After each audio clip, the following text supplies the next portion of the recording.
아수르의 사르곤 왕이 다르단을 아스돗으로 보내매 그가 와서 아스돗을 쳐서 취하던 해니라.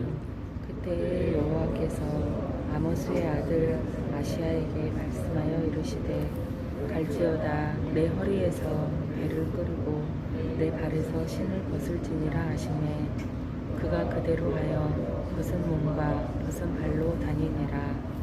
여호와께서 이르시되 나의 종 이사야가 3년 동안 벗은 몸과 벗은 발로 다니며 애국과 구스에 대하여 징조와 예표가 되었느니라. 이와 같이 애굽의 포로와 구스에 사로잡힌 자가 아수르 왕에게 끌려갈 때에 젊은 자나 늙은 자가 다 벗은 몸과 벗은 발로 볼기까지 드러내어 애굽의 수치를 보이리니 그들이 바라던 구스와 자랑하던 애굽으로 말미암아 그들이 놀라고 부끄러워할 것이라. 그날에 이 해변 주민이 말하기를 우리가 믿던 나라 곧 우리가 아수르 왕에게서 벗어나기를 바라고 달려가서 도움을 구하던 나라가 이같이 되었은즉 우리가 어찌 능히 피하려 하리라. 아멘. 이사야 20장 말씀은 애국과 구스의 몰락에 관한 말씀입니다. 이 말씀이 주어진 시대적 배경이 1절에 나옵니다. 시대적 배경은 아수르의 사르곤 왕이 다르단을 아스돗으로 보내 아스돗을 정복한 때입니다. 여기서 다르단이 나오는데 이 다르단은 사람의 이름이 아닌 직급입니다. 아수르의 군대 사령관을 다르단이라고 합니다. 그리고 아스돗은 블레셋의 5성읍 중에 하나입니다. 역사적인 배경을 좀 더 살펴보자면 이 당시 아스돗은 아수르의 지배를 받으며 공신이 되어서 조공을 바치고 있었습니다. 그런데 이 아스돗이 중심이 되어 주변 여러 나라들과 연합을 해서 아수르에게 반기를 들었습니다. 그리고 이 반아수르 연합은 애국과 구스의 후원을 받고 있었습니다.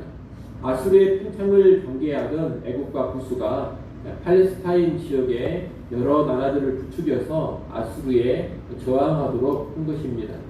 이때 유다의 왕은 히스기야였는데 히스기야 역시 이 반아수르 연합에 동참을 하려고 했습니다. 이렇게 반아수르 세력이 형성되는 상황에서 아수르 왕 사르곤은 군대를 보내어 아스돗과 블레셋을 점령해 버립니다. 그리고 블레셋 지배계층을 다 유배시키고 다른 지역의 사람들을 블레셋으로 이주시켜서 아수르의 한 지역으로 편입시켜 버립니다. 1절 말씀은 이런 역사적인 배경을 말하고 있는 겁니다. 참고로 오늘 본 말씀에 보면 애굽과 구스가 함께 나오고 있는데 이것은 그 당시 애굽의 상황 때문입니다. 당시 애굽은 구스의 왕이 지배하고 있었습니다. 구스의 근근지를 둔 구스의 왕이 애굽을 차지하고 애굽에 새로운 왕조를 열고 다스리고 있었던 겁니다. 그래서 애굽과 구스가 함께 언급되고 있습니다. 2절부터 5절까지 말씀은 애굽과 구스의 몰락을 예언하는 이사야의 표적 행위입니다. 표적 행위라는 것은 우리가 선지서를 보면서 여러 번 살펴봤는데 특별한 행동으로 메시지를 전하는 방식입니다. 그런데 오늘 본문의 이사야는 아주 파격적인 표적 행위를 지시받습니다. 이제 보면 하나님은 이사야에게 허리에서 배를 끄르고 발에서 신을 벗으라고 하십니다. 여기서 말하는 배는 보통 선지자들이 입던 겉옷을 의미하는 단어입니다. 이 겉옷을 입을 때에는 허리에 띠를 두르는데 그 띠를 풀고 배 겉옷을 벗으라는 명령을 하나님이 주신 겁니다.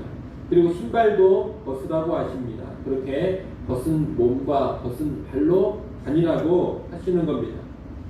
대부분의 학자들은 이 벗은 몸을 희론하게 하나 걸치지 않는 완전히 벌거벗은 상태로 보지는 않습니다. 겉옷을 벗으면 속옷만 입고 있는 상태가 됩니다. 그러니 속옷은 입고 있는 상태로 다녔을 것이다. 그렇게 해석을 합니다. 사실 이 벗은 몸이라는 단어 자체가 불충분한 옷차림을 의미할 때도 많이 있습니다. 그리고 이 고대 근동에서는 속옷만 보이는 것도 뭘로 간주했느냐? 몸을 드러내는 것으로 간주하곤 했습니다. 그렇기 때문에 겉옷 없이 속옷만 입고 맨발로 다니는 것은 벌거벗고 다니는 것이나 다름이 없다, 이렇게 말할 수가 있겠습니다. 여하튼 선지자가 벌거벗고 다니는 것은 그 당시뿐만이 아니라 지금도 아주 충격적인 행동입니다. 보통 이런 충격적인 표적 행위를 하는 것은 백성이 아주 완악할 때입니다. 정상적인 방법으로 말씀을 전해도 이 백성이 듣지 않을 때 이런 파격적이고 충격적인 표적 행위까지 동원을 하는 겁니다. 어떻게든 백성으로 하여금 말씀에 귀를 기울이게 만들려는 절박한 심정의 표현이다, 그렇게 말할 수 있겠습니다. 이 백성이 하나님의 말씀을 너무나도 듣지 않기 때문에 하나님께서는 이사야 선지자에게 벌거벗은 몸으로 다니도록 하시면서까지 말씀을 들려주고자 하시는 겁니다. 그리고 선지자는 하나님의 말씀을 전하기 위해서라면 때로 이런 모습까지 감수할 수 있어야 하는 겁니다. 자기의 자존심이라든가 자기의 명예를 앞세우는 것이 아니라 말씀을 전하기 위해서라면 때로 수치와 조롱도 감수해야 되는 것이고 부끄러운 모습도 보일 줄 알아야 한다는 겁니다. 이사야는 3년 동안 이렇게 벌거벗은 몸과 맨발로 예루살렘을 다니는데 3절부터 5절까지 말씀은 이 표적 행위에 대한 설명입니다. 한마디로 말하면 애국과 구스 사람들이 이렇게 벌거벗겨져서 아수르의 포로로 끌려가게 된다는 겁니다. 앞에서 말씀드린 것처럼 애국과 구스는 반아수르 세력이 의지하던 나라였습니다. 애국과 구스를 바라보고 의지하면서 아수르에 맞섰습니다. 그런데 그 애국과 구스가 아수르에게 망해버리는 겁니다. 그런 애국과 구스를 자랑하며 의지하던 나라들이 얼마나 놀라고 부끄럽겠습니까? 6절 말씀은 애국과 구스를 의지했던 블레셋 사람들의 탄식입니다. 6절 말씀 여러분이 다시 한번 읽어보십시오. 6절 말씀 읽습니다. 그날에 이 해변 주민이 말하기를 우리가 믿던 나라 곧 우리가 아수르 왕에게서 벗어나기를 바라고 달려가서 도움을 구하던 나라가 이같이 되었은즉 우리가 어찌 능히 피하려 하리라. 아멘. 이 6절 말씀은 애국과 구스를 의지해서 반아수르 세력에 선봉에 섰던 아수도 블레셋 사람들의 한식입니다. 해변 주민이란 말이 나오는데 이 해변 주민이란 블레셋 주민들을 가리키는 말입니다. 그들은 뭐라고 말하느냐? 우리가 믿던 나라, 우리가 도움을 구하던 나라가 망해버렸으니 우리가 어찌 능히 피하리요, 이렇게 말합니다.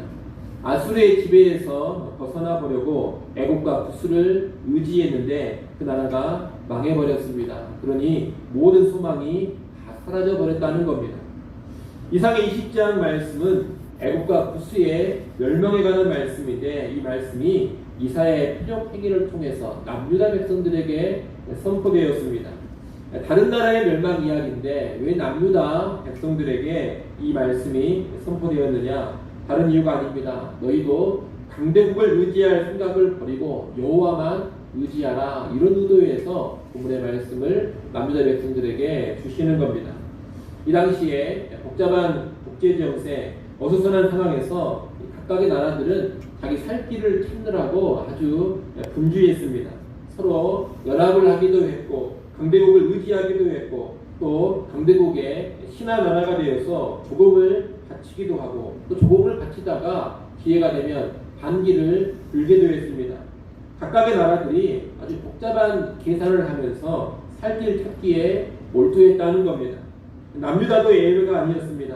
이 남유다도 보면 당시 강력한 나라가 아수르였기 때문에 아수르에게 복종을 할까 아니면 전통적으로 의지해오던 애국을 계속 의지해서 아수르에게 저항을 할까, 반아수르 세력이 만들어지면 그 반아수르 세력에 동조를 할까 말까, 이런 고민들이 나라 안에 아주 많았습니다.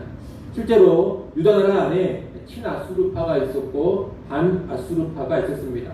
애국과 연관시키자면 친애국파가 있었고 반애국파가 있었다는 겁니다.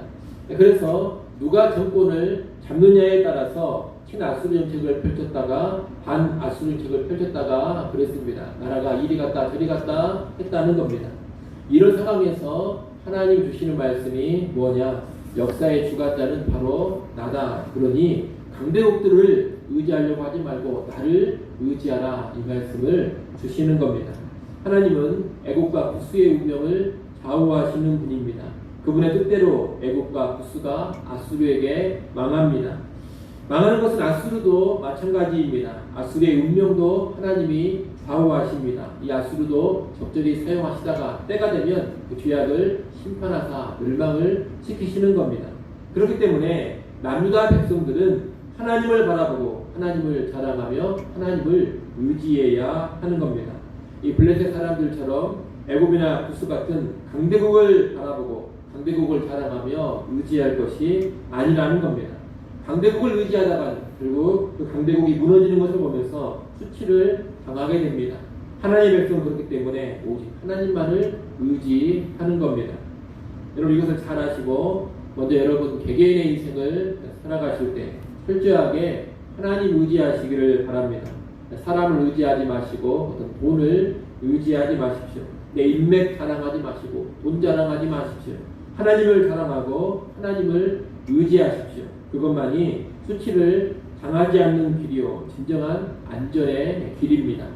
또 나라와 민족을 보실 때에도 하나님만을 의지해야 나라와 민족이 안전하다라는 것을 우리가 잘 알아야 되겠습니다. 세상 사람들은 늘 복잡한 계산을 합니다.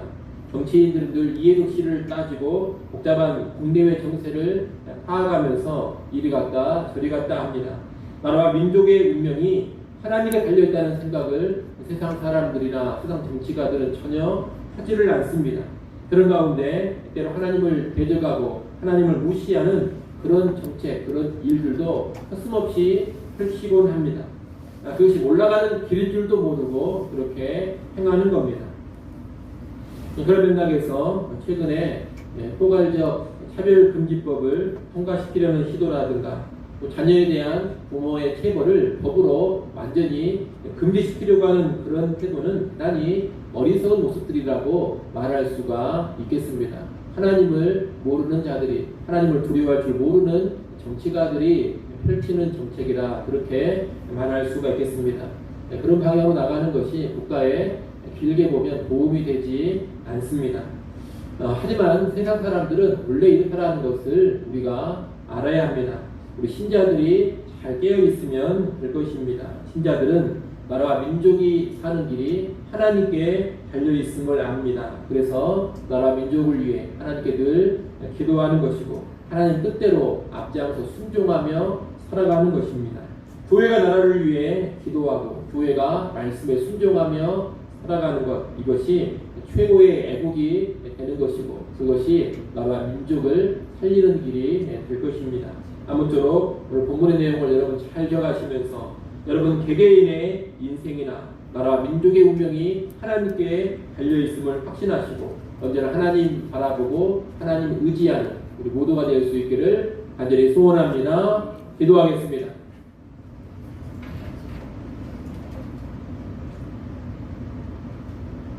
하나님 아버지, 강대국들을 의지하지 말고 철저하게 하나님만 바라보고 하나님만 의지하라는 이사야의 말씀을 보았습니다.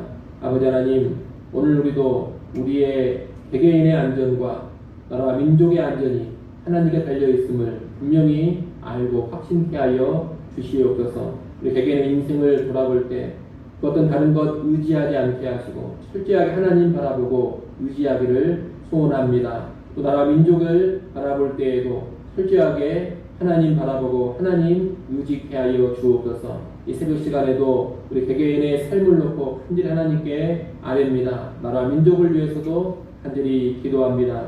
기도하는 제 백성들의 간구 소리를 들으시고 하나님 도우시고 새롭게 하여 주시옵소서. 우리 개개인의 인생 주님 도우시고 힘주시고 살 길 열어주시고 나라 민족도 나은 길로 나아가게 하여 주옵소서. 예수님의 이름으로 기도드리옵나이다. 아멘.